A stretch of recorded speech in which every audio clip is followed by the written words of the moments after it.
The year was 1997. Everyone was excited to see the new Batman movie.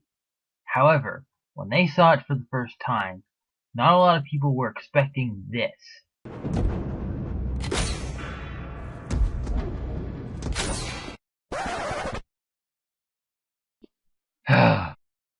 God damn it.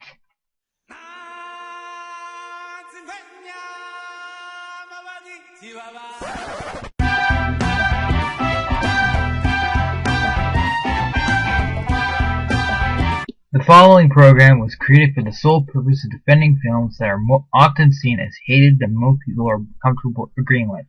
If you have not seen this movie, spoiler alert.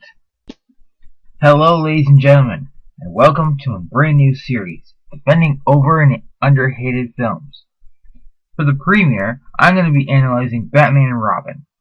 It's interesting how, after this film was released and all the feedback it got, superhero films went through a very dramatic change.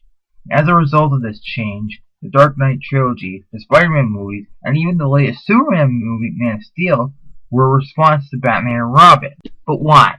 Why is Batman and Robin hated on for its silly nature, the terrible acting, and Arnold becoming the king of puns? Well, what I think happened was that Joel Schumacher wanted to create another Batman based on the 60s cartoon. I guess putting Pow and Bam in there would have confused a lot of people. Instead, a lot of the humor comes from references and one-liners. So analyzing the plot, it's a simple yet intriguing enough plot to catch our attention. But I think what went wrong was the villains they chose. Ivy wants to cover the world with plants, and Freeze wants to cover the city in eternal freeze. They contradict each other. And if they had done team-ups like Catwoman and Freeze, or Poison Ivy and Killer Croc, those team-ups would have made a lot more sense. It's also interesting to see a subplot around Alfred having a rare disease, and the cure was created by Freeze, which sounds like a Deus Ex Machina until you see Freeze get some sympathy from Batman. The actors who played Batman and Robin, George Clooney and Chris O'Donnell, did a good job of what they had to work with. Chris O'Donnell kinda kills it at a certain part, but there are a lot of choices that didn't make sense, and I don't like Uma Thurman as Poison Ivy. Her costume was very close to the comics, however, so I thought that was pretty well done. But she's a bit too seductive. And, well, I guess you can say that Michael Gough is and always will be the definitive Alfred. I much prefer him in the original, to be perfectly honest. Comparing this movie to Batman Forever, this movie had the heart and campiness of the 60s cartoon, but Batman Forever had Jim Carrey as the Riddler. He was way too over the top.